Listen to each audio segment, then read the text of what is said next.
¿verdad? Vamos a entender cómo funciona el sistema de control gástrico, el sistema neurohumoral y el sistema hormonal de control de secreción gástrica. ¿Cómo ocurren las patologías relacionadas al estómago, esófago, duodeno, erosión, úlceras, reflujo gastroesofágico, Helicobacter pylori, para recordar un poco de esa bacteria, ¿sí? Bueno, normalmente el pH gástrico oscila entre 2 a 4 de pH. Recuerden que el pH fisiológico es 7.35 a 7.45, ¿verdad? O sea, baja a un extremo de acidez. El proceso de digestión ya inicia en la boca, ¿verdad? Eso tuvieron que haber dado en fisiología porque ya se empieza a secretar amilasas salivales, ¿verdad?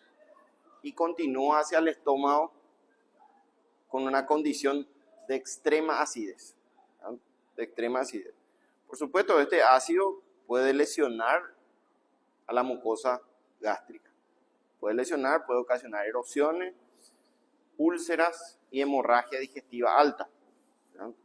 Entonces, es muy importante que se mantenga en equilibrio perfecto entre los agresores, que es el ácido, y la protección, que es el epitelio y el moco, ¿verdad? La mucosidad, la lámina de mucosa que tiene.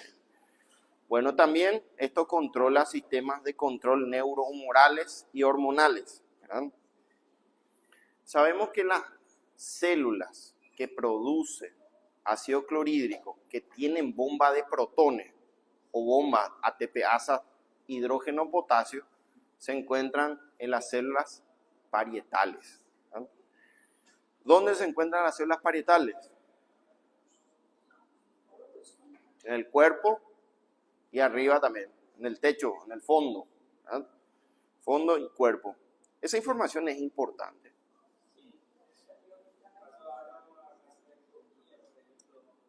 Claro, si se hace una gastrectomía, una bariátrica, ¿verdad? Es muy importante la localización de esas células. También hay una enfermedad que se llama gastritis crónica autoinmunitaria. No sé si llegaron a mencionar eso. Esa enfermedad afecta preferentemente al cuerpo y al fondo. Por lo tanto, vamos a tener déficit de ácido clorhídrico, vamos a tener una acloridria, ¿verdad? Se va a alterar el pH y se va a alcalinizar. Eso sería algún perjuicio, algún daño, algún desequilibrio. Claro, porque uno va a ver una mala digestión y recuerden que el estómago es una bolsa antimicrobiana. Por si acaso, si alguna bacteria ingresa, el estómago le neutraliza, ¿verdad? Entonces va a haber más predisposición a infecciones. Aparte, las células parietales secretan algo de lo que es ácido clorhídrico o jugo gástrico, ¿verdad? ¿Qué secreta? Muy bien, factor intrínseco. ¿Qué función cumple el factor intrínseco? Excelente. Si no tenemos absorción de B12, ¿qué va a ocurrir? Muy bien. Va a haber una anemia megaloblástica. ¿Cómo se llama la anemia megaloblástica por déficit de factor intrínseco? Perniciosa, ¿verdad? Eso es muy importante que diferencien, porque no es lo mismo megaloblástica que perniciosa, ¿verdad? Perniciosa. Ahora, ¿dónde se absorbe la vitamina B12? Muy bien, ilion terminal, ¿verdad? En el ilion, en su unión con la válvula iliocecal, en esa zona terminal es donde se absorbe. Eso también es importante en la práctica porque en ese territorio suele ser afectado por una enfermedad inflamatoria intestinal que se llama enfermedad de Crohn, ¿verdad? Enfermedad de Crohn. Entonces, ¿de qué me sirve toda esta información? Por ejemplo, paciente acude, porque vamos a hablar de casos clínicos, ¿verdad? Paciente acude por antecedente de anemia, ¿verdad? Antecedente de anemia, fatiga, cansancio, tinnitus, cefalea, todos los síntomas de anemia. Se observa palidez a la inspección, ¿verdad?, de las mucosas. En el hemograma, ya vamos a meter hemograma, ¿verdad?, se observa una hemoglobina de 7.5, ¿verdad? Con 110 femtolitros de diámetro eritrocitario. Recuerden que hasta 100 es normal. Si supera 100 ya es megaloblástica. ¿Verdad? ¿Cuál es el mecanismo de anemia de la anemia megaloblástica? ¿Por qué se produce anemia? Sí, muy bien. ¿Pero por qué se produce la anemia? Perfecto, el ADN se perturba, eso hace que se madure más lento y al madurarse más lento se agranda, ¿no? ¿Pero por qué hay anemia? Recuerden que anemia es disminución de la hemoglobina.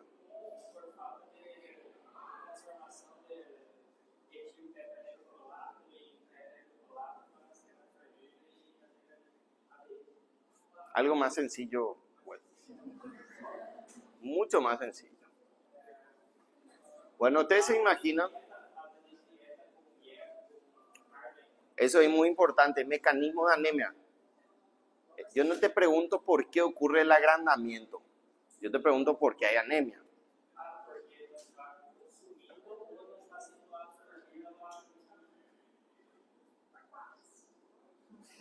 Estamos lejos todavía. Más sencillo que eso. ¿Qué pasa? ¿Se recuerdan de la forma de un eritrocito? Tiene una forma de moneda, pero es bicóncava. Eso le hace que sea más elástico, ¿verdad? Si atraviesa una estructura estrecha, él se dobla, ¿verdad? Y no se rompe. Sin embargo, al ser una cosa redonda, grande, viene, no puede pasar, se rompe. Entonces empieza a romperse más eritrocito de lo normal y la hemoglobina empieza a caer. Su mecanismo es por hemólisis. Por hemólisis. Y una hemólisis extravascular es, ¿verdad? Generalmente al pasar por el bazo, por las estructuras sinusoidales del bazo, se rompe. ¿Bien? Entonces empieza a caer. Cuando se rompe, ¿qué ocurre? Muy bien. Ya hablamos de eso, ¿verdad? Se libera el hemo, se va a convertir en biliverdina, bilirrubina, y va a ascender bilirrubina directa o indirecta. Indirecta. Muy bien. Entonces, nuestro paciente, aparte de ser anémico, puede ser ictérico. Puede tener una ictericia.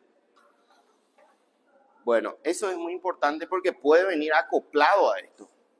Ya me va a servir a mí que ustedes para el año que viene estén preparados, ¿verdad? Estén preparados. Fíjense que no tiene mucho que ver, pero sí al final, si se daña la parietal, vamos a tener probablemente anemia perniciosa. Bueno, ¿cómo se modifica? Generalmente se produce por las células específicas llamadas oxínticas o parietales, que ya saben dónde se encuentran. Esta célula tiene varios receptores en la pared vasolateral de esa estructura celular. Y para hacer más fácil esto, porque puede ser complejo, hay que buscarle la facilidad. Vamos a empezar por el sistema nervioso central, que está en el medio. El sistema nervioso central llega a controlar la secreción de ácido gástrico por el sistema colinérgico, ¿sí? Recuerden que el sistema colinérgico, específicamente el muscarínico, receptores M1, tipo 1, ¿verdad? Y también se le conoce como el nervio vago o neumogástrico, ¿verdad? O sea, tiene prolongaciones a través de las fibras del asta posterior, ¿verdad?, de la médula, pueden llegar al plexo solar y condicionar la secreción de ácido clorhídrico, ¿verdad? Es la vía más rápida. Por ejemplo, un ejemplo de control del sistema nervioso central por vía vago. Ustedes estuvieron en ayunas por 9 a 12 horas y de repente pasa un churrasco frente a ustedes, ¿no? ¿Qué va a ocurrir? ¿No? ¿Qué va a ocurrir? Van a ver, van a oler, están con mucha hambre y se va a activar este sistema nervioso, ¿verdad? Y va a empezar automáticamente, van a hipersalivar. Seguramente ya les pasó, ¿verdad? Empiezan a hipersalivar y empieza a aumentar la secreción de ácido clorhídrico, suponiendo que van a comer eso, ¿verdad? Ya se antepone, se llama fase cefálica de la digestión, ¿entienden? Eso dieron en fisiología, ¿verdad? ¿No? ¿Sí o no?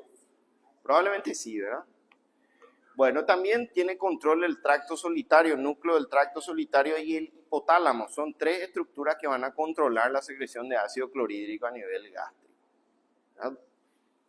También este neurotransmisor, que específicamente la acetilcolina, hace conexiones con una célula neuroendocrina que se llama enterocromafin, ¿verdad? Que en su interior se encuentra preferentemente histamina, ¿verdad? Y ahí aparece nuevamente la histamina como regulador potente de la secreción de ácido clorhídrico. Estas células, que se llaman justamente enterocromafines o enterocromafin, están muy cerca de las células parietales. Y es un ejemplo de estimulación parácrina por vecindad. Acuérdense de eso, ¿verdad? Se libera la histamina y al lado ya está la célula parietal y tiene un receptor, ¿verdad? Que es el histaminérgico tipo 2. ¿Se recuerdan de la histamina tipo 1? Generalmente está en la periferia y puede activar la alergia, ¿verdad? Alergia, anafilaxia, shock anafiláctico, todo es mediado por histamina tipo 1, en el cual en esas células se albergan o se alojan preferentemente en los mastocitos. Sin embargo, acá cambia, no es mastocito, de células enterocromafines, ¿verdad?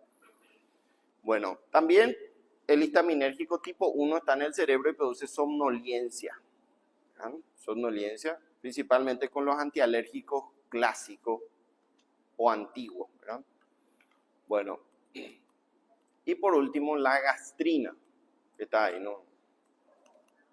Está sin batería, ¿no? Allá está la gastrina, por modulación justamente con las prostaglandinas. Gastrina. ¿Quién produce la gastrina? Produce las células G, ¿verdad? Las células G que se encuentran preferentemente en el antro. Muy interesante cómo funciona. Ustedes empiezan a consumir un alimento, un bolo alimentario, y van a distender el estómago. Se va a hinchar. Al hincharse, distenderse o aumentar su tamaño, automáticamente libera gastrina, suponiendo que se ocupó por el alimento, ¿verdad?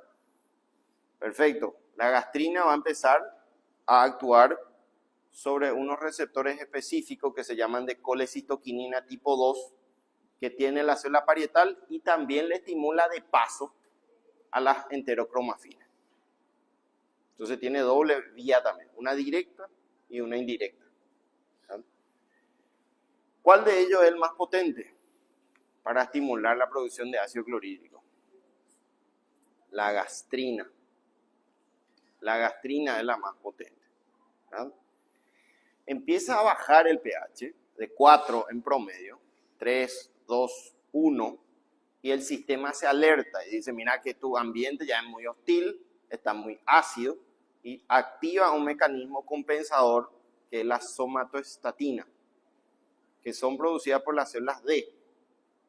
Entonces la somatoestatina va a controlar otra vez esa hiperacidez y va a elevar otra vez y va a mantener en equilibrio. Esto se regula por retroalimentación negativa, ¿sí? Muy importante eso, que se metan en la cabeza las células D que secreta somatoestatina y que regula el tamponamiento ácido, ¿verdad? De ese modo, fisiológicamente su estómago va a estar a salvo. Imagínense si no tienen ese freno. La gastrina va a empezar a secretar más y va a bajar, va a bajar, va a bajar, hasta llegar al límite tan hostil que puede producir lesión, ¿verdad? Entonces, la somatostatina sería como un freno de protección, ¿sí? Vamos a hablar enseguida de la somatostatina, cómo se puede alterar. Bueno, acá está un poco agresivo estas conexiones. Tenemos por un lado la célula parietal arriba, que es nuestro foco principal, y tenemos la bomba de protones, que está ya en la luz canalicular, ¿verdad? Está ya hacia el extremo de secreción. Lo que hace es intercambiar hidrógeno por potasio, y el hidrógeno es el que acidifica el medio luminal. Se puede activar por vía AMP cíclico o por vía calcio. Tiene dos formas de activación, Y por un lado tenemos a las células, o sea, al sistema nervioso entérico que tiene células ganglionares, que puede ser regulado por el sistema nervioso central, específicamente el sistema colinérgico, ¿verdad? Que se conecta gracias a la acetilcolina y esto indirectamente actúa sobre las células enterocromafines, liberando histamina. ¿Y qué hace la histamina? Por vecindad, por contigüidad, activa justamente el AMP cíclico y activa nuestra bomba de protones, ¿no? Ahora, por arriba también viene la acetilcolina y tiene receptores específicos, ¿verdad?, que son los M3, que van a activar por vía calcio también la bomba de protones. De ahí vienen las gastritis por estrés, ¿verdad? Las gastritis por estrés, que directamente el sistema nervioso central es que controla la hipersecreción gástrica. Por eso cuando ustedes se estresan, sufren un evento traumático, ¿verdad?, van a rendir un examen final, sufren algún trastorno de pareja, emocional, lo que sea, ¿verdad?, al cabo de horas o días van a empezar a sentir un dolor epigástrico, ¿verdad?, náuseas, vómitos, gastritis, dispepsia, etc. Porque el sistema nervioso central está actuando de manera directa sobre el estómago, ¿verdad? Seguramente ya les pasó. Bueno, entonces aparecen las gastritis por estrés. Recuerden que una inflamación tanto de la pared epitelial, o sea, sobre la célula epitelial superficial, como la célula parietal. Bueno, ¿hay algún tipo de estrés que no sea el clásico, que nos estresamos? Ese nivel de estrés es muy bajo. Hay algo que es mucho más estresante, para que ustedes se imaginen lo que es estrés, ¿verdad? Por ejemplo, pacientes que sufren traumatismo. Se va en su moto, vuela 20 metros, se fractura la costilla, el cráneo, ¿verdad? Ese es un nivel de estrés superior, ¿verdad?, a tal punto que pueden provocar úlceras profundas agudas, que se llaman úlceras de Cushing, ¿verdad? Se llama Cushing, como el síndrome de Cushing, ¿verdad? Son úlceras por estrés agudo. También puede haber ACV, accidentes cerebrovasculares, hemorrágico isquémico y tumores cerebrales, que actúan de manera directa estimulando la acetilcolina. Esas se llaman úlceras de Curling, ¿no?, de Curling. ¿Cuál es la diferencia? Que el Cushing suele ser único, profundo y tiene alto riesgo de perforación gástrica. Y las de Curling, son difusas, ¿verdad?, y son más superficiales. O sea, no hay tanto riesgo de perforación, ¿verdad? Entonces, esa es la diferencia. Esas son las lesiones asociadas a estrés vía directa acetilcolina. Ahora, por otro lado viene la gastrina acá, que dijimos que es el más potente. Arriba está la gastrina, no me indica todavía, ya no tiene más batería.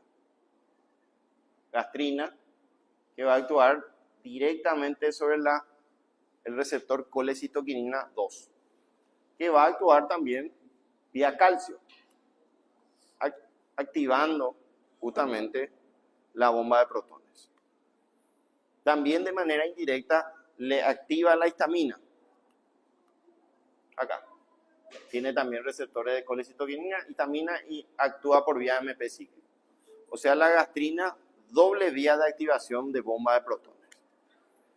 Y por el otro lado está la histamina neta, que se encuentra alojada en estas células enterocromafines, que dijimos que ya tienen receptores específicos H2. Recuerden que es 2, no es 1. ¿No? Pues hay tendencia a confundir esto. Bueno, finalmente aumenta el pH, o sea, disminuye el pH y aumenta la acidez gástrica.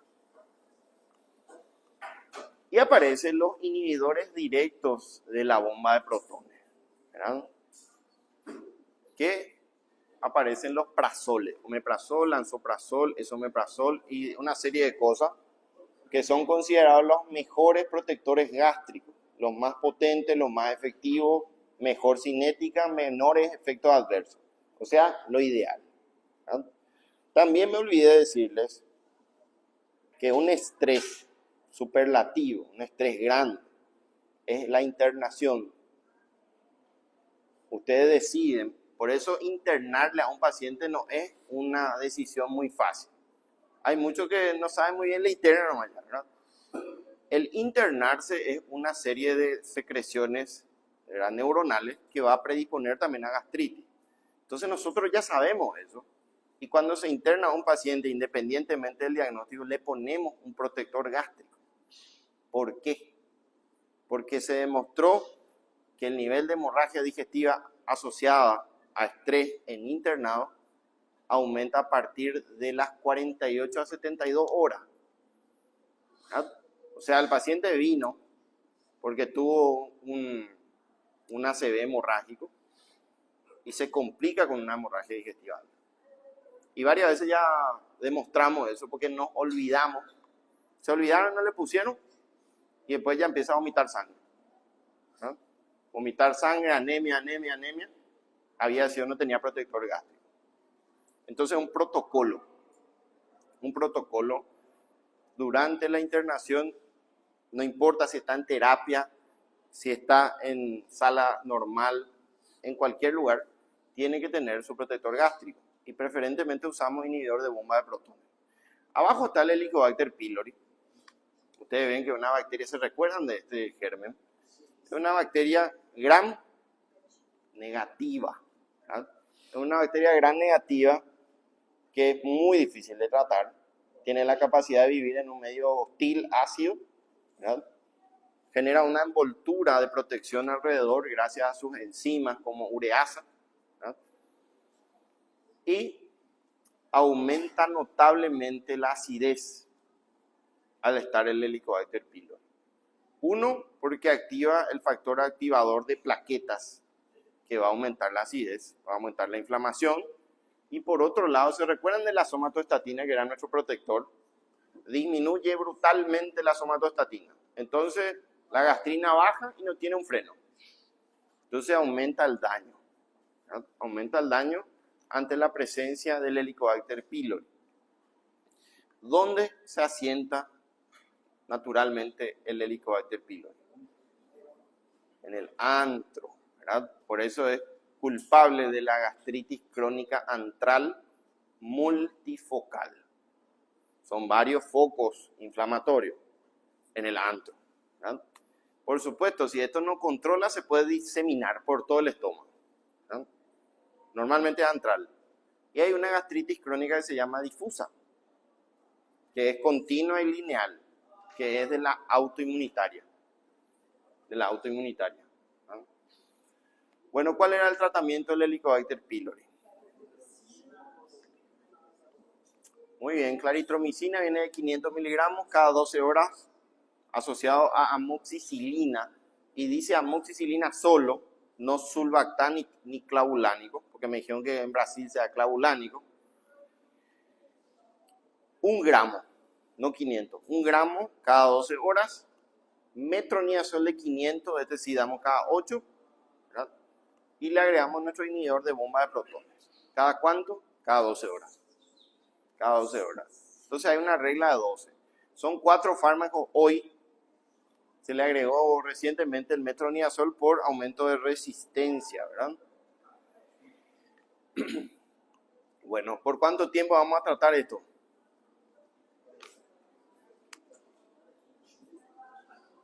¿14? Muy bien, 14 días, 2 semanas. Antes era 10 nomás. Porque realmente consumir estos fármacos son 4 por 14 días es mucho tiempo, ¿no? Mucho tiempo.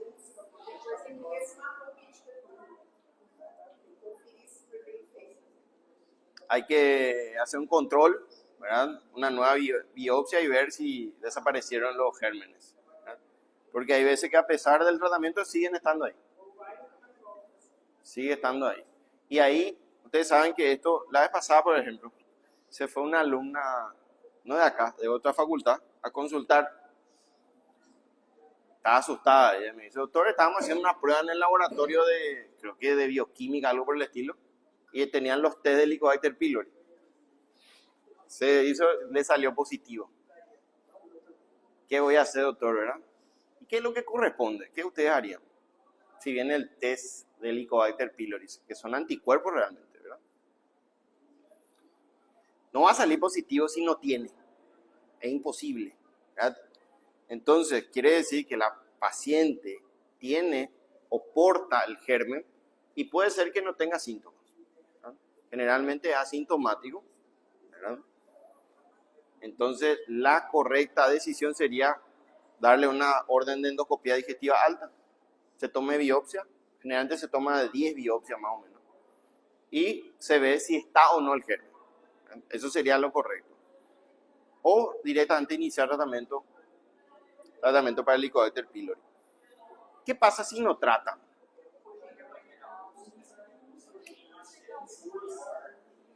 Puede perforarse, puede ulcerarse, puede sangrar, puede haber hemorragia digestiva alta. Recuerden que la hemorragia digestiva alta no es para nada benigno. Es una enfermedad mortal, lastimosamente, independientemente de la edad. No importa si tiene 80 o 20 años, ¿verdad? Aparte, se puede transformar en cáncer, ¿verdad? Porque en su lámina propia suele reclutar masivamente infiltrados mononucleares. Mayor riesgo de adenocarcinoma gástrico, mayor riesgo de linfoma tipo MAL y carcinoide. O sea, el Helicobacter pylori no es bueno en ningún aspecto y necesitan controlarlo lo antes posible. Bueno, por el otro lado tenemos la célula epitelial superficial que va a liberar bicarbonato y va a tratar de tamponar con la producción de un moco aislante que va a mantener a salvo a la mucosa superficial con un pH de 7. Esto depende mucho de las prostaglandinas, ¿verdad? ¿Se recuerdan el papel de las prostaglandinas? Principalmente E2, EI2. ¿Qué hacían? Porque ahí está la prostaglandina, ¿ven? Prostaglandinas, E2 y 2, justamente, ¿verdad? ¿Qué tiene que ver esto? Cuanto mayor prostaglandina tenga, el estómago mayor irrigación va a tener y mayor protección va a tener. Si ustedes por algún motivo suprimen las prostaglandinas, va a entrar en isquemia y se va a lesionar. ¿Cuál es el ejemplo de esto? Y ahí está. NSAID, que es AINES en inglés, ¿verdad? AINES. ¿Se recuerdan que los AINES actuaban sobre la ciclooxigenasa y reducían las prostaglandinas gástricas? Su principal problema, gastritis. Y es gastritis por AINES. ¿A los cuántos días más o menos ya tenemos una disminución considerable de prostaglandina y riesgo de gastritis?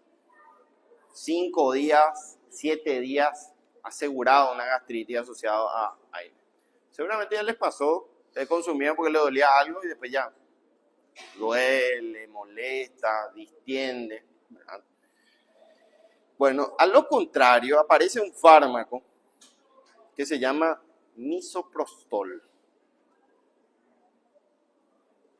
Perfecto, funciona, aumenta la prostaglandina a nivel epitelial, mejora la perfusión gástrica, mejora la regeneración, principalmente si es por AINES, pero tiene un problema muy grave. Es un abortivo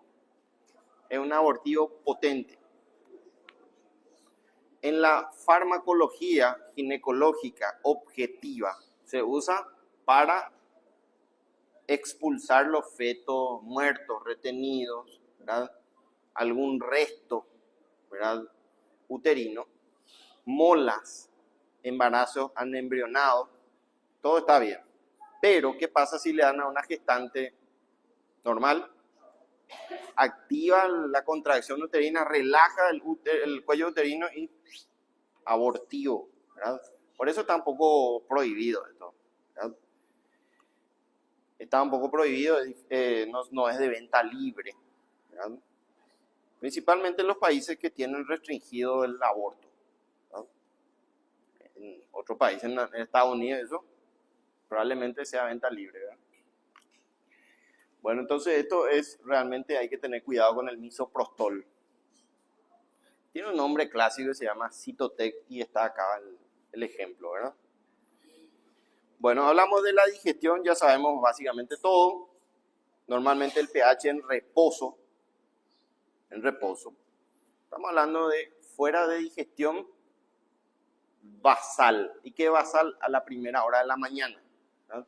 Normalmente mantiene un pH de 3.5 a 4, pero cuando hay alimento puede bajar hasta 1.1, 1.3, 1.2. Un pH extremadamente hostil, ¿verdad? Bueno, las enzimas digestivas requieren también de pH muy bajo para activarse, como la pepsina, que está destinada a la degradación de proteínas, ¿verdad? Bueno, disminución de la secreción de moco y aumento de la secreción ácida también vinculado con AINES, antiinflamatorios no esteroideos. Recuerden que también los corticosteroides tienen este problema, ¿verdad? Ambos producen disminución de prostaglandinas y mayor riesgo de gastritis. ¿Qué características tiene una gastritis por AINES? Por ejemplo, el paciente consume por 14 días un inhibidor de la ciclooxigenasa no específico, que van a encontrar en la mucosa superficial. Múltiples erosiones. ¿Verdad? Es una gastritis erosiva difusa. ¿Verdad? Múltiples focos hemorrágicos lesionados vinculados con el AINE. ¿Verdad? Comida irritante y gestación. Normalmente las gestantes, las embarazadas, tienen mayor riesgo de gastritis y reflujo gastroesofágico, ¿verdad? Y se preguntarán por qué. Lo más lógico pensar es que la ocupación abdominal va desplazando el estómago y va reduciendo su capacidad de albergar también. Pero la más importante es la hormona, ¿verdad? ¿Cuál era la hormona del embarazo?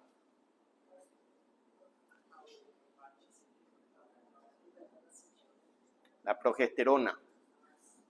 ¿Verdad? La progesterona es la que favorece el embarazo y la que desfavorece el embarazo es el estrógeno. ¿Verdad? El estrógeno. Bueno, hablamos también del Helicobacter pylori, ya tenemos bastante conocimiento en cuanto a esta bacteria. Gastritis, ¿qué tipo de gastritis? ¿Aguda o crónica? Crónica, muy bien. ¿Multifocal o difusa? Multifocal. ¿Antral o fúngica? Eso tienen que anotar, porque eso es lo que le voy a preguntar, ¿sí? Territorio gástrico afectado, ¿verdad? Eso va, me preguntaron si va a ser el examen, entre comillas, práctico. Va a ser de múltiple choice y no, ¿verdad? Va a ser para que ustedes completen. Por ejemplo, así. Ya les puse un ejemplo en el parcial número 2, ¿verdad? Pero va a ser bien corto, ¿no? Que van a escribir así 7 kilómetros de... ¿verdad? Territorio afectado gástrico, ¿verdad? Llanas antro, ¿verdad? Antro nomás, ¿verdad? No van a poner cosas más largas, ¿sí? Bien puntual. Tratamiento, ¿verdad? Bueno, por ejemplo, en el caso de tratamiento protector gástrico, solamente te pide uno. Puede poner un prazol, ¿verdad? Un omeprazol ya está bien. Ahora, si dice protector gástrico, solamente van a poner omeprazol. No me pongan metronidazol y todas esas cosas, ¿verdad? Tienen que leer bien e interpretar la pregunta, porque me pasó mucho con ustedes y con las otras secciones, que normalmente no sé por qué el cerebro piensa que cuanto pone más largo va a estar mejor. Siempre piensa eso. Y no es esa. Y me ponen 7 respuestas y una nomás yo pedía, ¿verdad? Sí. Exactamente, piensa que si uno está mal, el otro va a estar bien. Sí. Los casos van a ser bien cortos, ¿verdad? Igual, así corto, bien conciso, ¿verdad? Bien objetivo. Porque están los casos clínicos que tardan los 5 minutos en leer. otros 5 minutos en asociar qué es lo que pasa ahí, ¿verdad? Entonces, el objetivo es que sea continuo, ¿verdad? Que sea continuo y rápido. Bueno, la causa más importante de gastritis ya dijimos, factor activador de plaqueta, estimula la inflamación y acá no está, por eso es importante, la reducción de las células D. Reduce notablemente las células D, que justamente se encuentran en el antro, ¿verdad? Entonces, al producir una gastritis antral, reduce la secreción de somatostatina y protección de tamponamiento de pH, ¿verdad? Bueno, y también induce la apoptosis. Normalmente la mucosa epitelial, o sea, la célula epitelial, tiene un alto nivel de regeneración, ¿verdad? Un alto nivel de regeneración que llega a regenerarse hasta 24 a 48 horas. En promedio 48 horas. A las 48 horas se va a regenerar, ¿verdad? Bueno, tratamiento ya saben. Claritro, amoxi, metro y un prazol. Bueno, ¿por qué se mueve nuestra actividad paranormal? Está abierto, ¿verdad? Sí. Mecanismo fisiopatológico de movimiento de nuestra pizarra. Bueno, la úlcera gástrica, pero ahora se mueve más. Va a llover, ¿verdad? Tabaquismo, ¿verdad?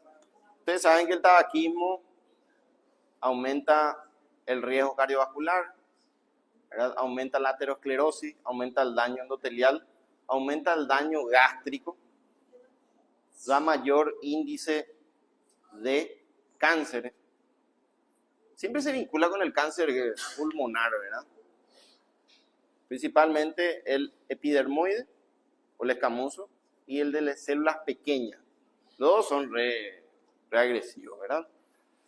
Sin embargo, el adenocarcinoma pulmonar, por ejemplo, no tiene nada que ver con el tabaco, ¿verdad? Con el tabaco. Generalmente le afecta a personas no tabaquistas. También produce cáncer de bronquio, tráquea, laringe, boca, lengua, esófago, muy importante el esófago, y vejiga. Muy lejos de lo pulmonar. Cáncer de vejiga. También hay vínculo con el cáncer de pene, ¿no? Y una serie de trastornos hormonales. O sea, fumar hay que considerar bien los efectos. Lo único beneficioso que encontramos hasta ahora de fumar es que protege frente a la colitis ulcerativa.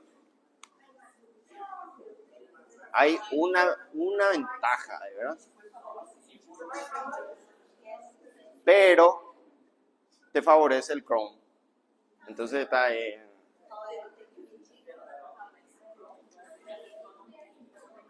hay mayor riesgo si fuman de tener Crohn, pero dice que prácticamente los que tienen colitis ulcerosa no son fumadores, ¿no? Y los fumadores prácticamente no se describe colitis ulcerativa, ¿no? Entonces, hasta ahora una sola ventaja y más o menos 1500 de ventaja.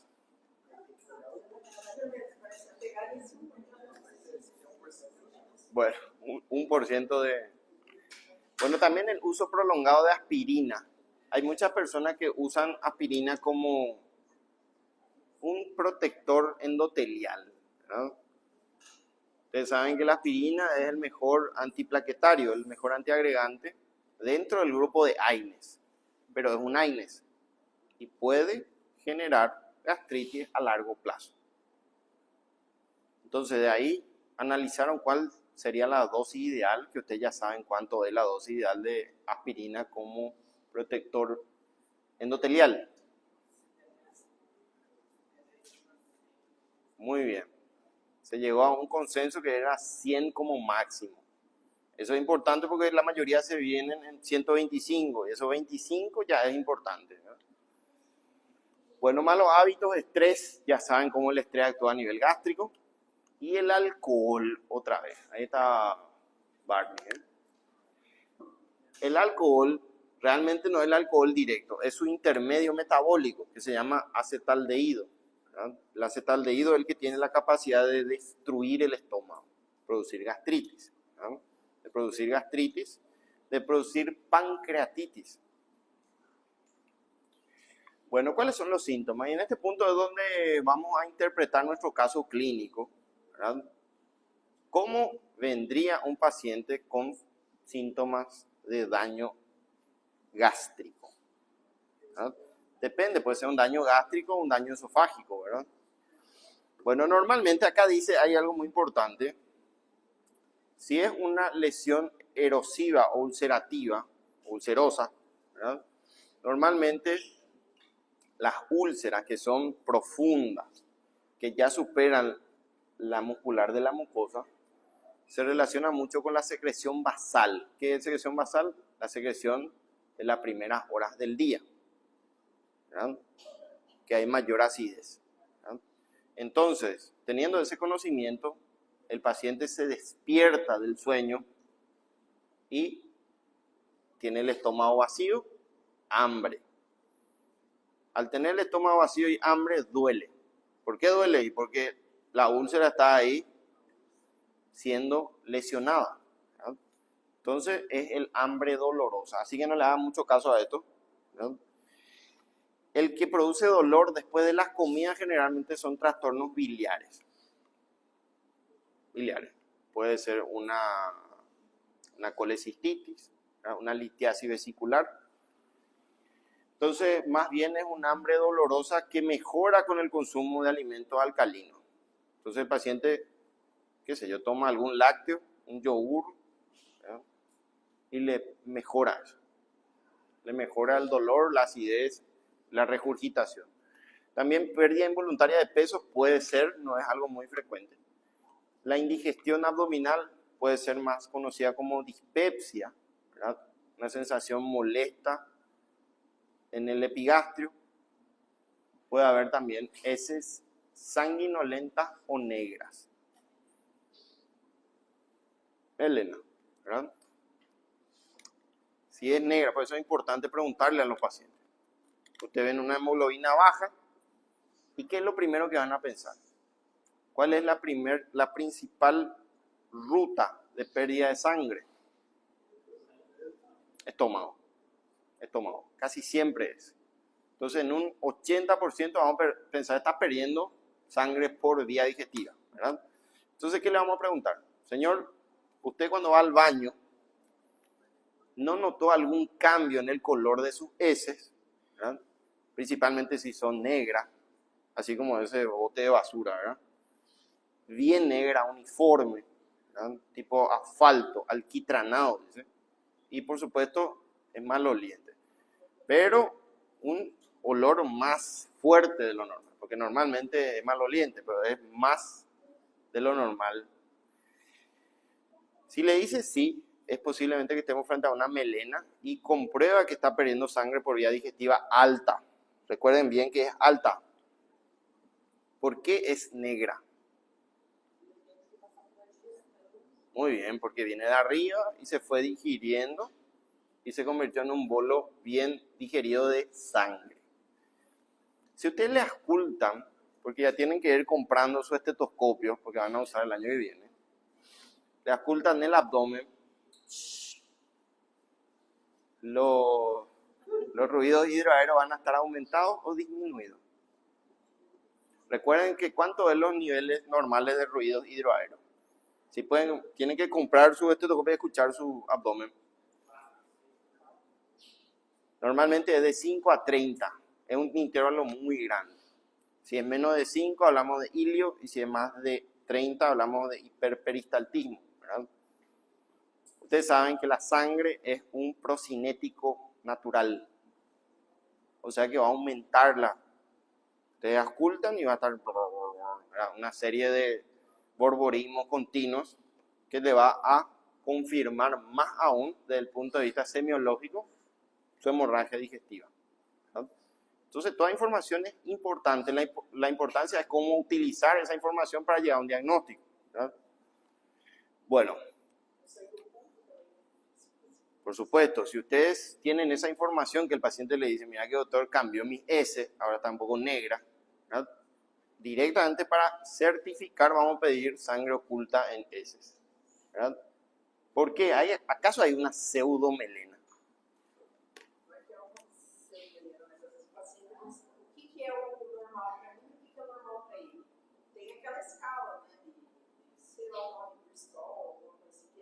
Muy bien, ese es de la consistencia. Pero acá estamos hablando de color, ¿tá?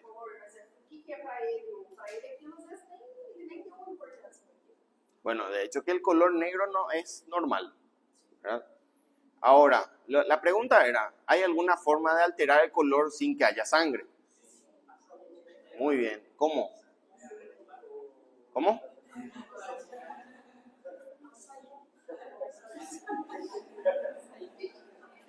Azaí, digo, ¿eh? Bueno, ustedes conocen la pitaya, por ejemplo. La pitaya puede cambiar el color de las heces, pero rápido. Incluso, pero la pitaya no da negro, da rojo. Parece una hemorragia digestiva baja. Incluso se pueden asustar.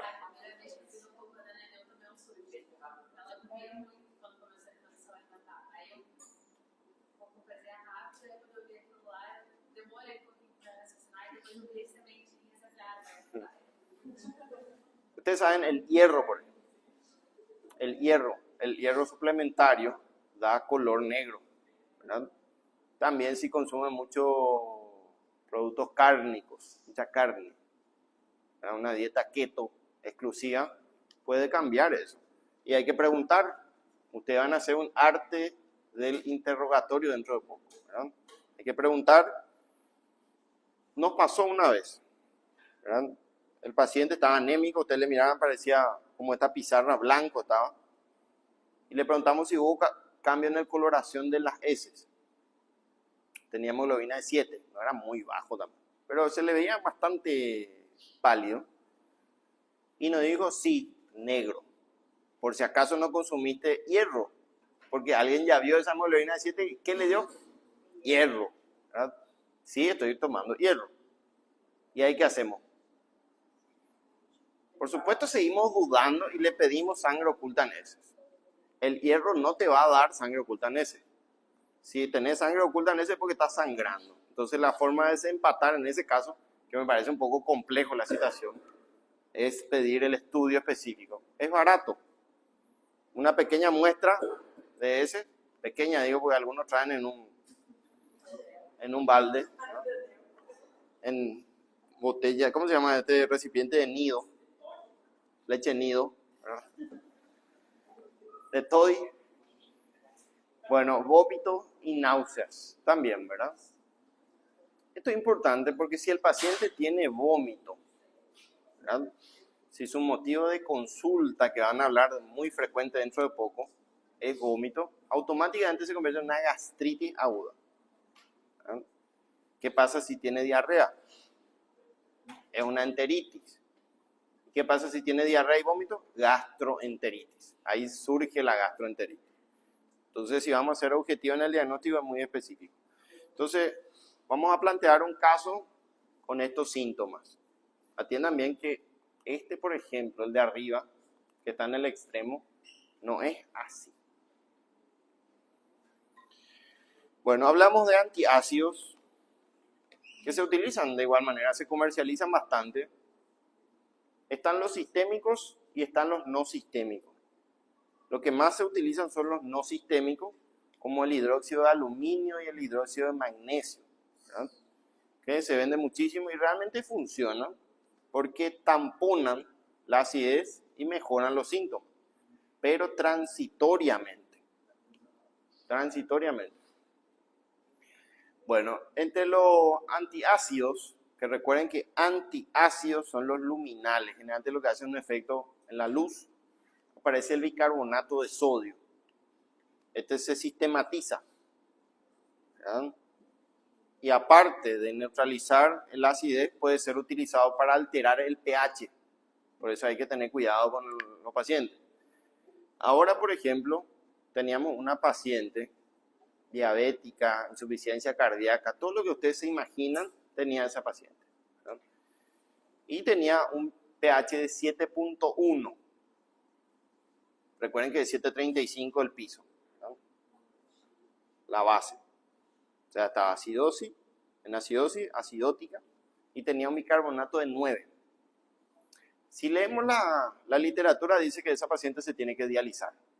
Pero el nefrólogo no le quiso dializar, ¿y qué le dio?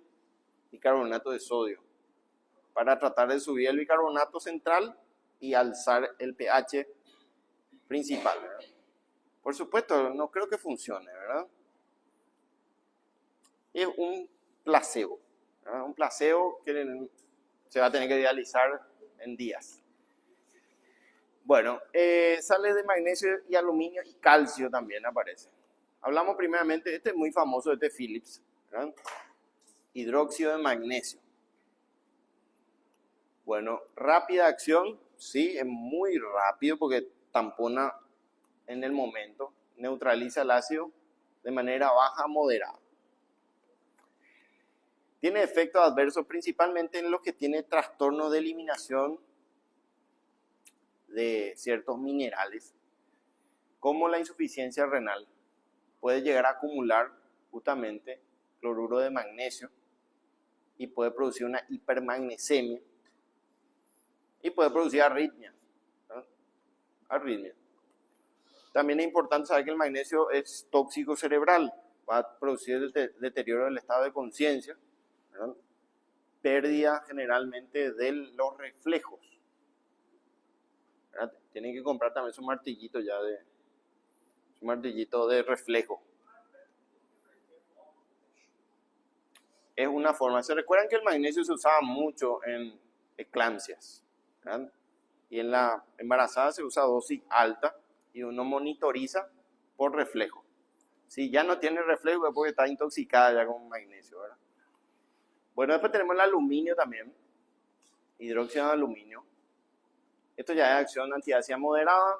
También hay que tener cuidado en la insuficiencia renal porque es neurotóxico por acumulación. El magnesio principalmente no le damos mucha importancia, ¿verdad? O sea, no es un estudio que esté disponible. Hay que pensar en qué situación pedir, porque principalmente ataca al corazón. Si sube el magnesio, produce bradicardia. Y si baja, produce taquicardia. Y generalmente son ventriculares. Y vamos a aprender el año que viene que las arritmias de peor pronóstico son las ventriculares, ¿verdad? Así que con el magnesio hay que tener cuidado. Ahora, si su riñón funciona bien, si no tiene ningún trastorno de eliminación, no hay problema, ¿verdad? Estos fármacos son seguros. Bueno, en conjunto dice el hidróxido de magnesio disminuye la secreción ácida sin alteración de la motilidad. Eso es importante, ¿verdad? No tienen injerencia sobre el peristaltismo, ¿verdad? Sobre el peristaltismo. Sin embargo, vamos a ver fármacos que son procinéticos, que por supuesto tienen injerencia sobre el peristaltismo y la motilidad. Bueno, ¿qué hora es? Vamos a tener un receso corto, después continuamos. Los antagonistas H2.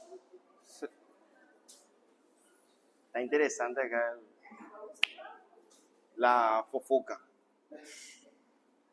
Bueno, los antagonistas H2, recuerden bien que histaminérgicos tipo 2 tienen sus receptores más bien sobre la pared vasolateral de las células parietales. O sea, estimula vía histamina, vía células enterocromafines. Y una de las que tiene más receptores es las células enterocromafines. Por arriba viene la gastrina y por debajo viene la acetilcolina que también le estimula, ¿verdad? Bueno, hablamos entonces, esto se demostró que al bloquear estos receptores mejora lo que es la acidez, ¿verdad? O sea, se alcaliniza. Ya sabemos, muy importante es que el bloqueo es reversible, ¿verdad? O sea, se desacopla otra vez del receptor. Bueno, recuerden esto que es reversible. Bloqueo de la acción de la histamina sobre los receptores de las células parietales, eso ya dijimos. Y es útil, muy importante, los antagonistas H2. funcionan muy bien con la secreción basal, o sea, esa secreción vinculada con las úlceras, ¿verdad? O sea, más destinada a la población ulcerosa, ¿verdad? A los que tienen úlcera gástrica.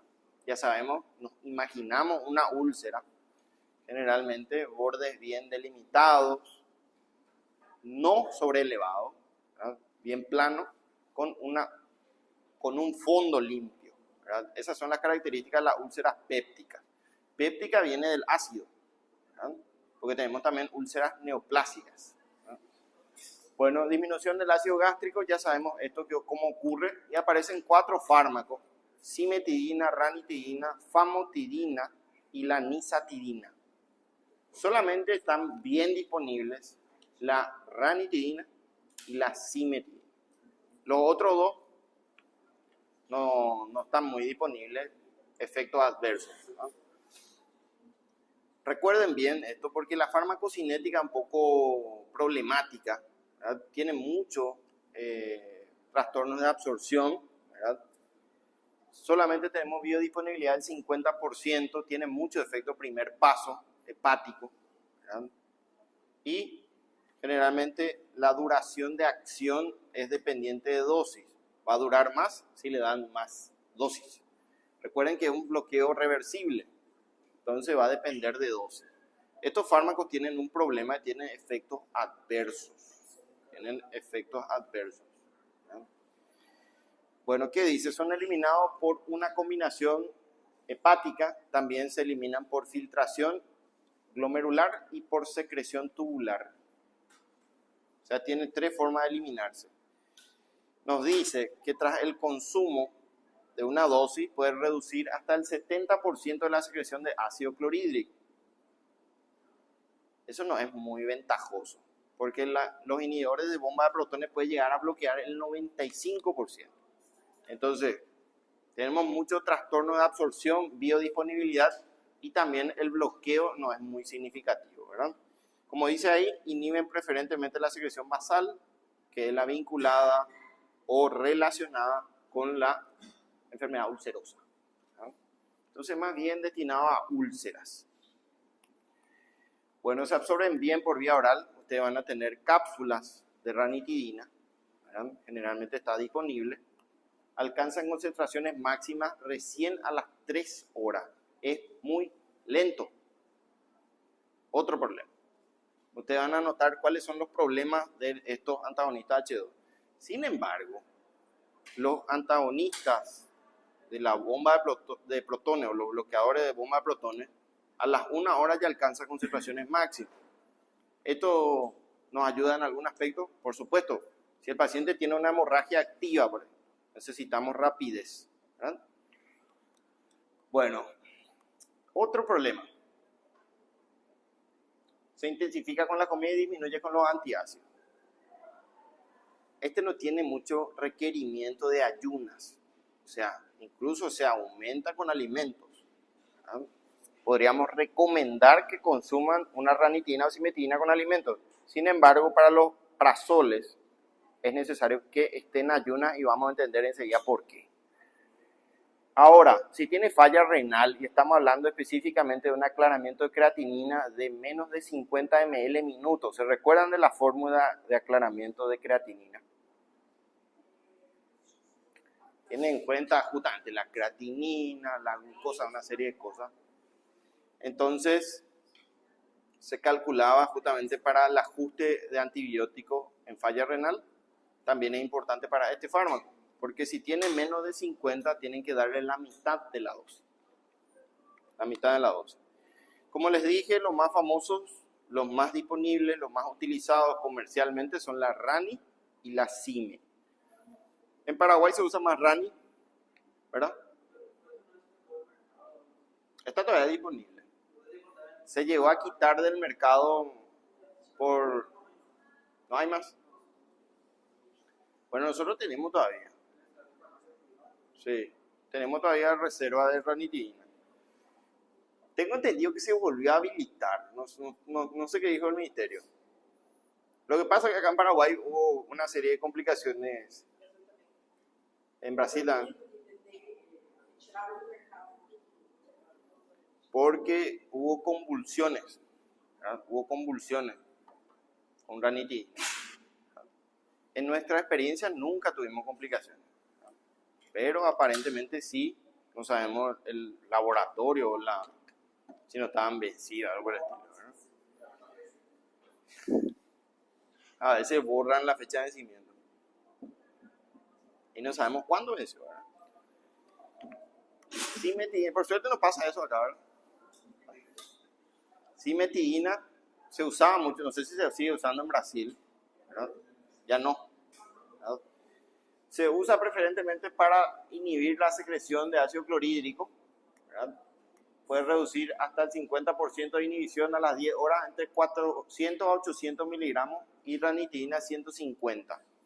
Su dosis máxima es 300. ¿Verdad? Bueno, la dosis en úlceras y gastritis aguda puede llegar de 800 cada 24 o 400 cada 12. Y lo mismo para la ranitidina, 300 por día o 150 dos veces por día. Ese es otro problema, que necesita dos dosis, ¿verdad? Generalmente es cada 12 horas. Entonces la comodidad posológica es incómoda, ¿verdad? También para el reflujo gastroesofágico. Ustedes saben que se dieron eso este año, el reflujo gastroesofágico. ¿Sí? Ustedes saben que hay una incompetencia, ¿verdad? No funciona bien el esfínter esofágico inferior y hay varias sustancias, por ejemplo el café.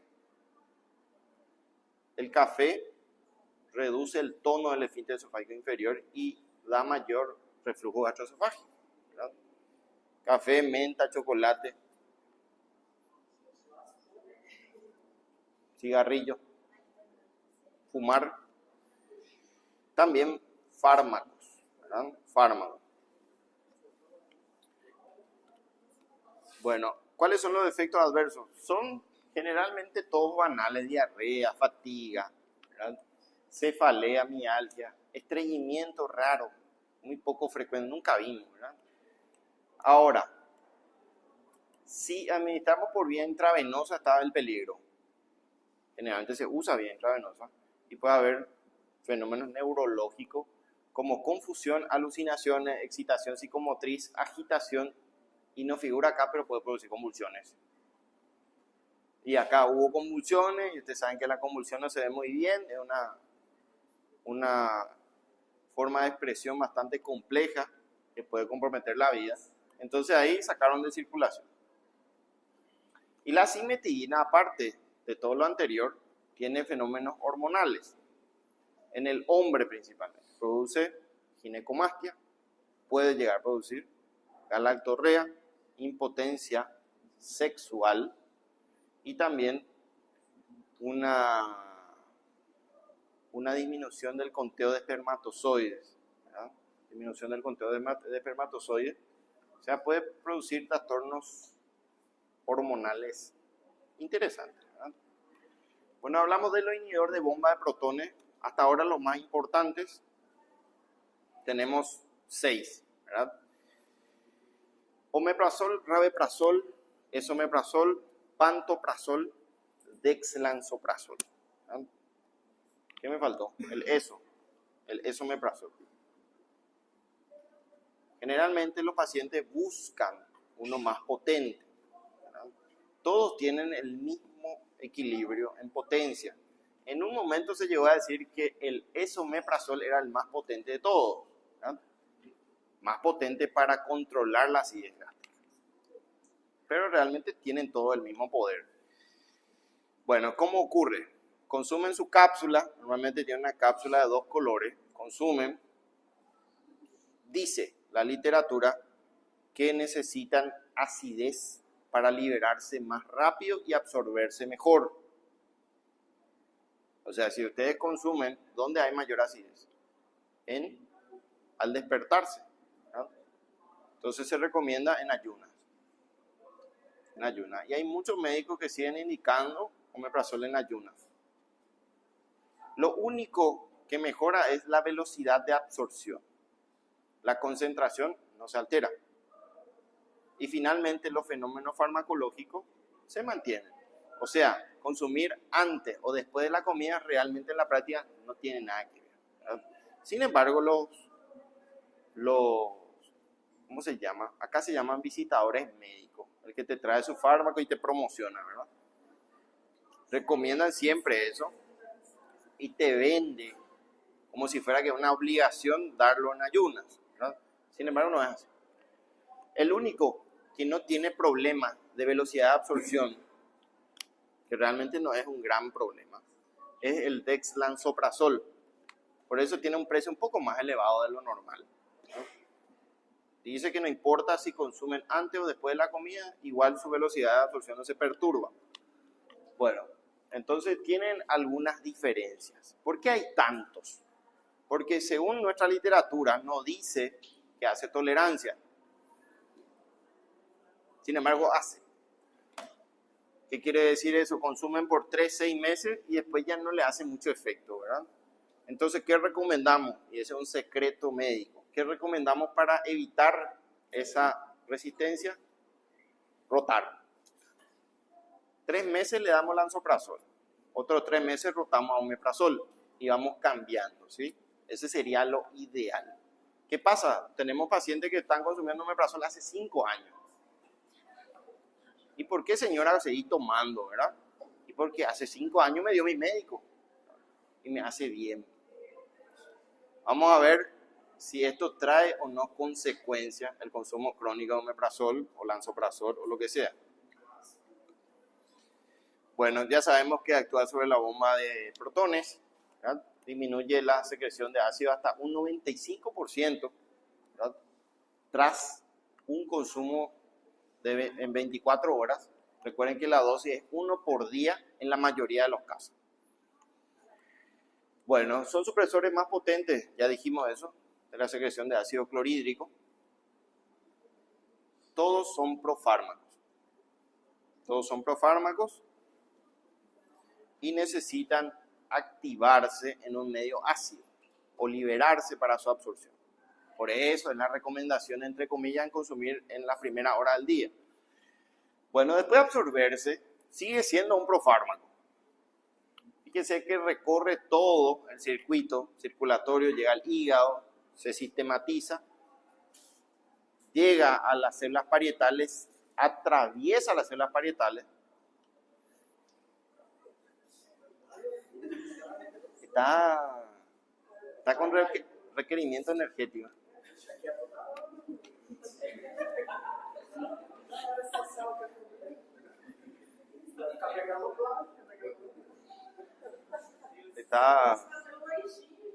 El fagocito está activado. Bueno, atraviesa la célula parietal y llega al otro lado, donde está la bomba de protones, ¿verdad?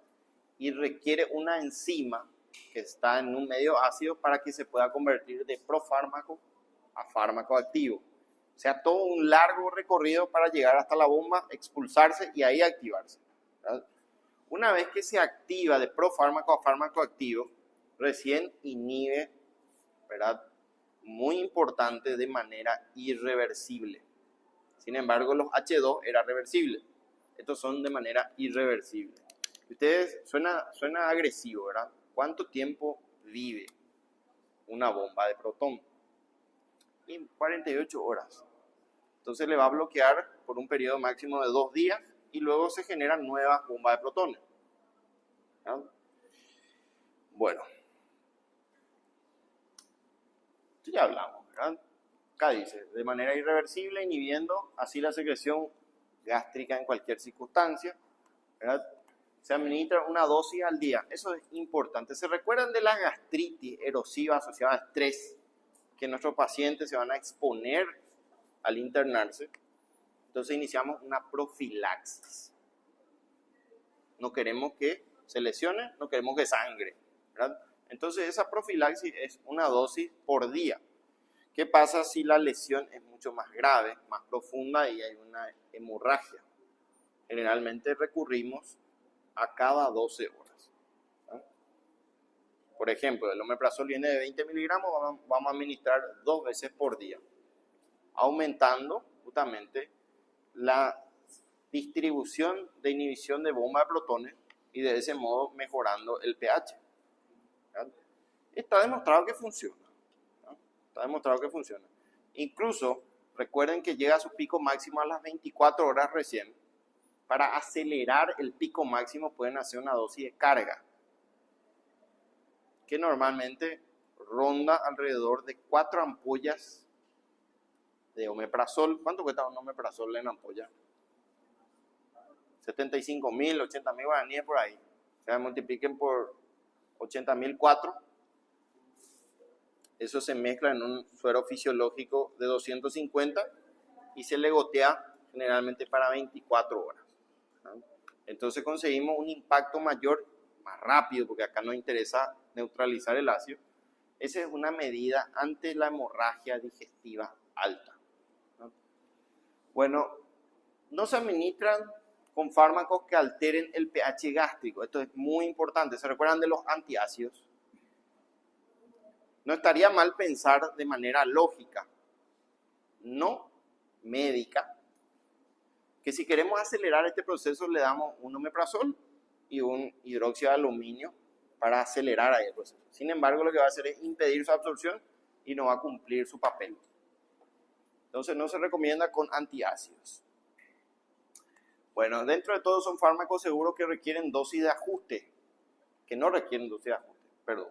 Si tienen una insuficiencia renal, hepática, no importa, siempre le vamos a dar la misma dosis.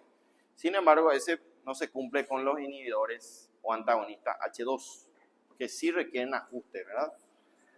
Bueno, son fármacos seguros, ¿verdad? Son fármacos seguros.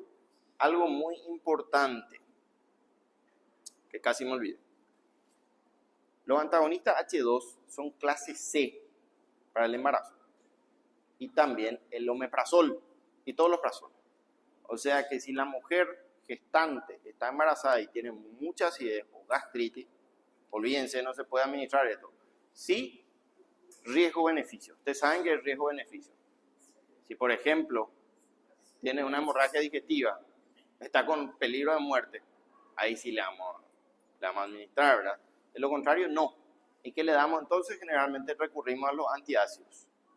Hidróxido de aluminio, por ejemplo, hidróxido de magnesio, ¿verdad? Calma, suele calmar el acidez. Bueno, ¿cuáles son las indicaciones? ¿En qué paciente vamos a usar? Primero, nos está acá la profilaxis de hemorragia digestiva alta asociada a estrés, úlceras por estrés, erosiones por estrés, ¿verdad? También en protección gástrica en consumo crónico de AINES. Lo mejor que podemos administrar es esto. Tratamiento también profiláctico, eso ya dije, ¿verdad? De erosiones o úlceras gastroduodenales. Síndrome de Zollinger-Ellison. ¿Saben lo que es eso? Bueno, el síndrome de Zollinger-Ellison es una enfermedad que afecta al estómago de manera difusa con múltiples úlceras profundas que tienen alto riesgo de perforación gástrica. ¿No? ¿Por qué se produce? Por un tumor productor de gastrina, que se llama gastrinoma. Por supuesto es raro, ¿no? Así como el insulinoma, que produce insulina, ¿no? Bueno, la gastrina ya saben cómo funciona, cómo estimula la producción de ácido clorhídrico. Entonces produce una cantidad industrial de gastrina que va a inundar el estómago de ácido, ¿no? Entonces va a dar propensión a lesiones. ¿Dónde se encuentra habitualmente el gastrinoma? Ustedes sospechan de gastrinoma, ¿dónde van a ir a buscar? Porque ya saben, ¿verdad? En el páncreas. Normalmente se encuentra en el páncreas, ¿no? El tumor productor de gastrina. Bueno, muy importante también, ¿se recuerdan de las úlceras pépticas? Que es producida por justamente ácido clorhídrico. ¿Dónde son más frecuentes? Úlceras pépticas. Pregunta de Conaren 2018 por ahí. ¿Dónde son más frecuentes las úlceras pépticas? Preguntaba. Duodeno, muy bien. Duodeno, primera porción del duodeno, cara posterior del duodeno. Porque se recuerda la anatomía del duodeno. Sale del píloro y se inclina hacia atrás. Se inclina hacia atrás y después retoma. Pero ¿quién tiene primer contacto? Es la pared posterior. ¿No? La pared posterior. Si por si acaso ven una úlcera en la cara anterior, ese probablemente sea neoplasia. Eso es muy importante que impregnen en su cerebro. ¿No? Y en el estómago, ¿dónde es más frecuente?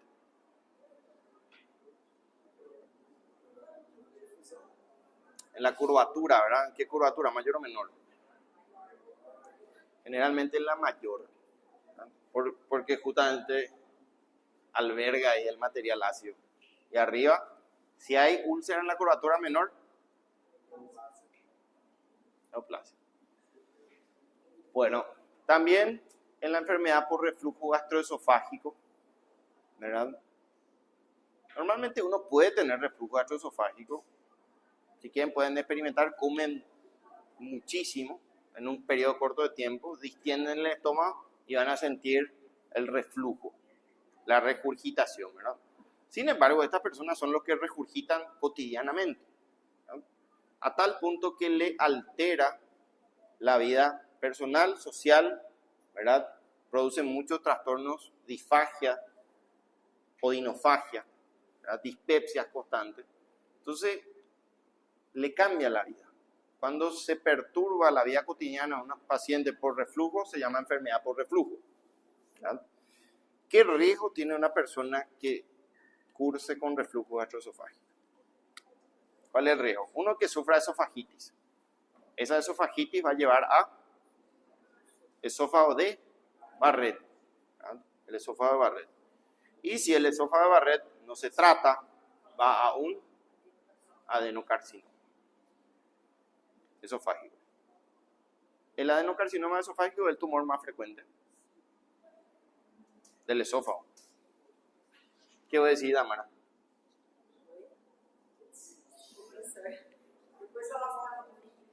Justo. ¿Ah? Bernardo. Muy bien, Bernardo. Escamoso es el más frecuente. En un 80%, lejos. Tienen que tener en cuenta que el reflujo no es. Ustedes saben que de todas las personas que sufren reflujo en el mundo, más o menos constituye el 15% tienen reflujo, ¿verdad? Pero solamente un 10% va a ir a Barrett. De ese 10%, solamente un 10% va a ir a adenocarcinoma, ¿verdad? O sea, tiene que ser un paciente que no acudió a tratamiento o falló el tratamiento. Bueno, también en el tratamiento, uno de los pilares del tratamiento de la lesión asociada al Helicobacter pylori, también funcionaría.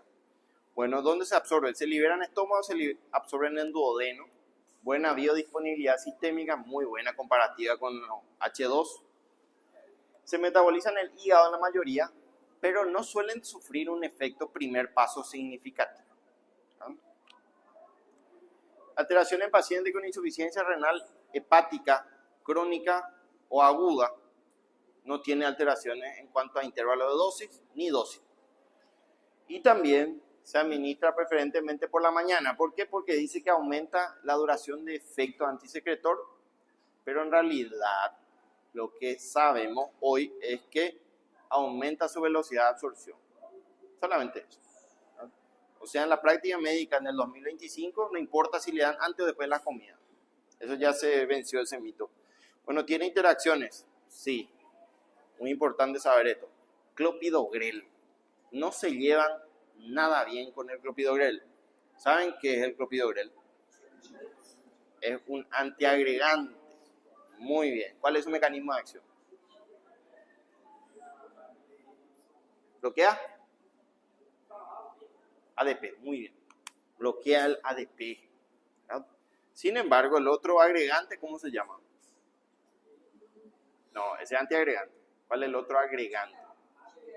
Agregante. No, ese es un antiagregante. Muy bueno y muy caro. El ADP es un agregante. ¿Estamos de acuerdo con eso? Esto va a bloquear el ADP, por lo tanto va a ser un antiagregante. Pero la aspirina, ¿qué bloquea la aspirina? El tromboxano A2. A2. Y eso ya habíamos hablado desde el punto de farmacología estricta. Si ustedes le dan solamente aspirina y damara, van a bloquear el 50% nomás de su sistema antiagregante. Y el otro 50% puede generar igual algún tipo de trombo.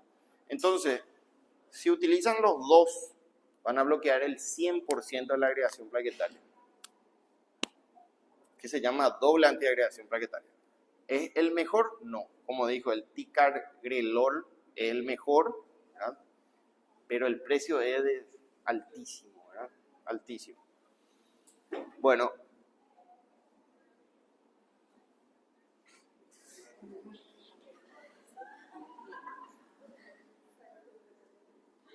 tuvo una urgencia aparentemente. Bueno, ¿en qué situaciones podemos usar doble antiagregación? Por supuesto, el riesgo de sangrado aumenta. El riesgo de hemorragia aumenta. En el infarto agudo de miocardio, eso vamos a ver el año que viene. En el ACV isquémico, ¿verdad? Son indicaciones de doble antiagregación. ¿Qué pasa? Mi paciente viene con un infarto y ya está estresado. Imagínense el estrés que sufre. Sensación de muerte tiene. Piensan, dicen que se van a morir. La descarga adrenérgica es tremenda. La descarga de acetilcolina es tremenda. Entonces sabemos que el riesgo de úlcera es alta. Sabemos que los prazoles van a bloquear al clopidogrel, excepto uno, que es el pantoprazol. Solamente que su precio es bastante salado. Tiene el doble de precio más o menos de un omeprazol estándar, ¿verdad? Si un omeprazol cuesta 50.000, él cuesta 150.000 aproximadamente. Bueno, también este es un trastorno, ¿verdad? Disminuye la absorción de B12. Ustedes me dijeron que se absorbe en el ilion terminal y puede haber riesgo de anemia hemolítica, perdón, anemia megaloblástica, no hemolítica, hemolítica secundaria, ¿verdad? Bueno, en este caso es anemia megaloblástica estricta, no es perniciosa, ¿eh? No es perniciosa. Cuando hablamos de perniciosa, nos dirigimos directamente a células parietales dañadas, ¿eh? Factor intrínsito. Bueno, también hay un riesgo, la hipergastrinemia. ¿Qué ocurre? Al elevar el pH hacia 4, ¿verdad? El sistema gástrico interpreta que está alcalino, necesita acidificar. Entonces, ¿qué hace? Libera gastrina en dosis altísima. Estamos hablando de más de 250 nanogramos por ml. Entonces, hay una hipergastrinemia. ¿Qué pasa si le suspenden el omeprazol o el pantoprazol? Esa carga de gastrina va a venir con alto impacto a producir una hipersecreción de rebote. Pero muy importante, el rebote es mucho menor que con los H2. Los H2 son los que producen un gran rebote. ¿Qué es rebote? Ayer pregunté qué era rebote y no supieron decirme qué es rebote. Muy bien, cuando se suspende el tratamiento, ¿verdad? Los síntomas empeoran. También dijimos que el ácido clorhídrico constituye un antibacteriano.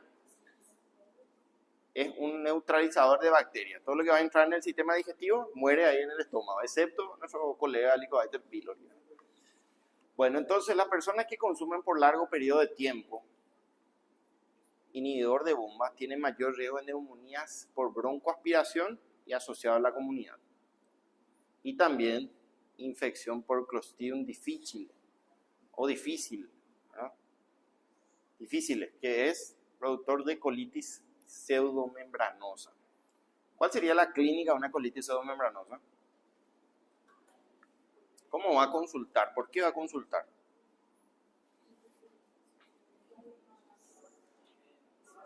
Si le pongo, describan un caso clínico de colitis pseudomembranosa. Muy bien. Diarrea. Una diarrea crónica, ¿verdad? Diarrea crónica que no responde a ningún antidiarreico. Eso es la característica. Y como dijo William, antecedente de tratamiento antibiótico. Generalmente más de 15 días, más de 14 días. Quinolonas, generalmente. Ciprofloxacina, moxifloxacina. Bueno, también esta hipergastrinemia parece ser no significativa, pero en ratones aumenta el riesgo de tumor neuroendocrino o endocrino tipo carcinoide. O sea, el consumo crónico de omeprazol o de sus familiares te da mayor predisposición a carcinoide. Carcinoide. O sea, esto no es tan benigno consumir por mucho tiempo. También hay una bomba de protones a nivel óseo, que justamente lo que hace es aumentar los osteoclastos y la función osteoclástica y va a producir mayor resorción ósea, o sea, mayor descalcificación, mayor fragilidad ósea y mayor índice de fracturas patológicas. ¿Qué significa patológica? Por ejemplo, saltan de ahí hasta el piso, se fractura. Normalmente una persona no se fracturaría de esa altura, sin embargo yo sí. Entonces, ¿quiénes tienen mayor riesgo de osteoporosis? Los ancianos, ¿no? Los de edad avanzada. O sea, le dan a un anciano un inhibidor de bomba de protones, asegurado la fractura de cadera, ¿verdad? Clásica, en el baño. Se caen en el baño. Bueno, ¿qué más dice acá? Los más comunes dice que son dolor abdominal, todo lo que es digestivo. Realmente no vemos mucho distensión, dolor abdominal, etc. Artralgia ni exantema. Tiene muy pocos efectos adversos. Como dice acá, hay mayor riesgo de fracturas, preferentemente en personas de edad avanzada y el tratamiento crónico, ¿verdad? Si consumen un mes, no pasa nada. Otro tema es que este fármaco de venta libre, los pacientes se van a comprar nomás. Nadie le indicó. Ellos nomás consumen. Más bien por un efecto placebo, ¿verdad? Se sienten mejor supuestamente. Bueno, acá tenemos el omeprazol, viene con su frasco, con su ampolla de agua destilada y su frasco polvo. Esto se mezcla y se administra generalmente por Volutrol, ¿verdad? Generalmente se administra en 150 ml de suero fisiológico aparte de su agua destilada. No se recomienda hacer en bolo, ¿verdad? O sea, un goteo para 10-15 minutos, perfecto. Bueno, ustedes hacen en bolo.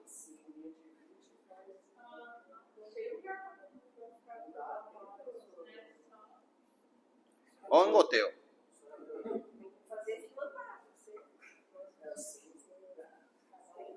Generalmente todos los fármacos se recomiendan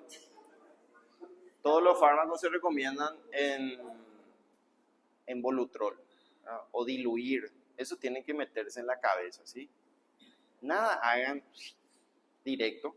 Siempre traten de diluir. Por más que sea dipirona, paracetamol, igual nomás, ¿verdad? Furosemida. Acá la furosemida se hace a alta velocidad. ¿Se recuerdan que si hacían furosemida a alta velocidad hay mayor riesgo de ototoxicidad? Por eso nuestros pacientes ya no escuchan nada. Entonces tiene que ser bien diluido. Tenemos un colega ahí que hace para administrar furosemida hace en 1000 ml. Entonces, en vez de deshidratarle, le sobrecarga al paciente, ¿verdad? Entonces, esos serían los extremos ya de desconocimiento. Y es algo sencillo, es diluir un fármaco nomás. Bueno, el lansoprazol también tenemos 15 y 30 miligramos, también viene en frasco. La mayoría de estos vienen en frasco para un tratamiento más agresivo. Y tenemos los protectores de la mucosa gástrica, protectores. Y aparece nuestro querido Cytotec, ¿verdad? Cytotec. Ahí está el altamente peligroso para la gestación, ¿verdad? Si es hombre o no está gestando, no hay problema, ¿verdad? Está diseñado más bien para las úlceras o lesiones gástricas asociadas a AINES, ¿verdad? Porque justamente aumenta el nivel de prostaglandinas. Solamente que tiene muchos efectos adversos, aparte de ser abortivo, ¿verdad? Acá dice luego está contraindicadísimo en la gestación. Bueno, también puede exacerbar, eso sí es importante, puede exacerbar las enfermedades inflamatorias del tubo digestivo como Crohn, colitis ulcerativa, ¿verdad? Y está contraindicado en el embarazo. También puede exacerbar las enfermedades autoinmunes, ¿verdad? Puede exacerbar la enfermedad autoinmune. Bueno, y hasta un 30% de los pacientes pueden tener diarrea y dolor abdominal. No es muy significativo, pero hay que evaluar realmente el riesgo-beneficio. ¿Para qué usamos? Ya dijimos.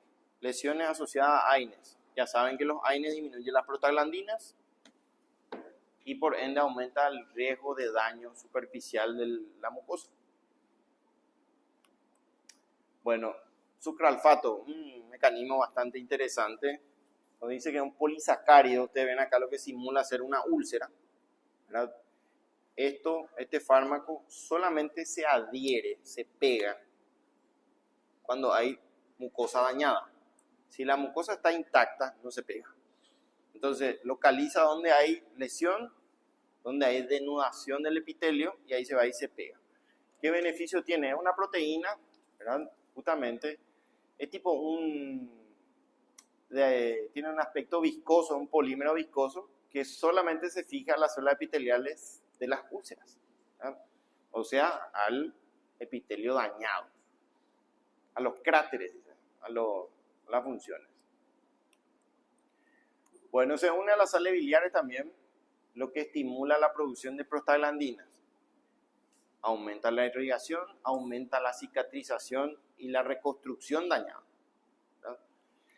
Útil en la prevención de úlceras. Esto es interesante. Hay personas que hacen aftas a repetición. Aftas son lesiones ulcerativas en la boca, generalmente. Boca, lengua. Y uno produce dolor, es molesto, se puede infectar y produce halitosis, produce mal aliento. Entonces, ¿por qué se produce habitualmente aftas a repetición? Uno, por reflujo gastroesofágico. Entonces hay que considerar, si la persona te dice, doctor, cada rato me sale lesión en la boca y no encuentro un motivo, piense que está regurgitando constantemente ácido, ¿verdad? Tienen que investigar. También otra cosa que da mucho de esto es enfermedades autoinmunes, lupus eritematoso sistémico. Por supuesto asociado a otras cosas como se le cae el pelo, aumento de la coloración malar, ¿verdad? Etcétera. También para úlceras por irradiación en la boca y gastropatía por reflujo biliar. Para todas esas enfermedades funciona bien el sucralfato. Viene en jarabe. No es muy barato. No es muy barato, cuesta 60.000, 65.000 guaraníes. Y está indicado realmente 1.000 miligramos cada 6 a 8 horas. Nosotros solemos dar cada 8 horas es suficiente, ¿sí? Bueno, ahí tenemos su principal efecto adverso. Aparentemente tiene un estreñimiento de este sujeto. Parece ser un esfuerzo defecatorio. Estreñimiento es su principal efecto adverso. O sea, tienen que cambiar la dieta del paciente, anticiparse, ¿verdad? Tienen que aumentar la fibra, el consumo de líquido. Y también suele dar besoar. ¿Saben lo que es besoar? Bueno, hay personas que por algún motivo consumen su pelo, bueno, se arrancan el pelo y comen, ¿verdad? Lo normal es la uña, pseudo normal, ¿verdad? Van a notar por la uña de la persona lo que está pegado a su cutícula, ¿verdad? No tiene prácticamente uña, crece un poquito y ya come, ¿verdad? Pica no es consumo de tierra. Puede ser. En este caso no es déficit nutricional, es un trastorno Es un trastorno, generalmente está estresado ya, ¿no? Comen su uña. O su pelo. O su pelo. Tricofagia. Tricofagia, en el caso de, claro, en el caso del pelo de tricofagia y el besoar se llama tricobesoar. Esto no se puede digerir, ustedes saben que no se puede digerir el pelo, la uña, y se forma una bola en el estómago o en el tubo digestivo. Entonces, esto también puede dar un besoar. Bueno, en los pacientes con insuficiencia renal debe evitarse porque puede haber aumento de sobrecarga de aluminio, ¿verdad? Y que dice, debe tomarse con el estómago vacío 1 hora antes de la comida porque saben que se activa el medio ácido y así se va a poder adherir mejor a la superficie dañada. Y puede disminuir la absorción intestinal, esto hay que considerar, de fenitoína, que era la fenitoína. Es un anticonvulsivante, ¿verdad? Muy bueno, recuerden que también es un antiarrítmico, clase 1B. Digoxina, que era la dioxina. Antiarrítmico, muy bien, clase 5, es un cardiotónico, tóxico, ¿no? Ketoconazol, antimicótico, ¿verdad? Para la micosis generalmente superficial. Y quinolona, que es un antibiótico, ejemplo, la ciprofloxacina, ¿verdad? Bueno, esto para terminar el día de hoy. Van a ver que comparamos un paciente no tratado con una enfermedad ulcerativa, ulcerosa, un bloqueante o antagonista H2 y el inhibidor de bomba. En todos los casos gana el inhibidor de bomba. O sea, la recomendación es iniciar siempre un inhibidor de bomba de protones y ante contraindicaciones como el clopidogrel, ahí cambiar a ranitidina o algún fármaco que no tenga interacción con el clopidogrel como pantoprazol, ¿verdad? Pero en todos los casos, reflujo gastroesofágico y en el tratamiento de erradicación del Helicobacter pylori predomina y gana el inhibidor de bomba de protones. ¿Alguna pregunta? Muchas gracias, ¿verdad? Estamos felices.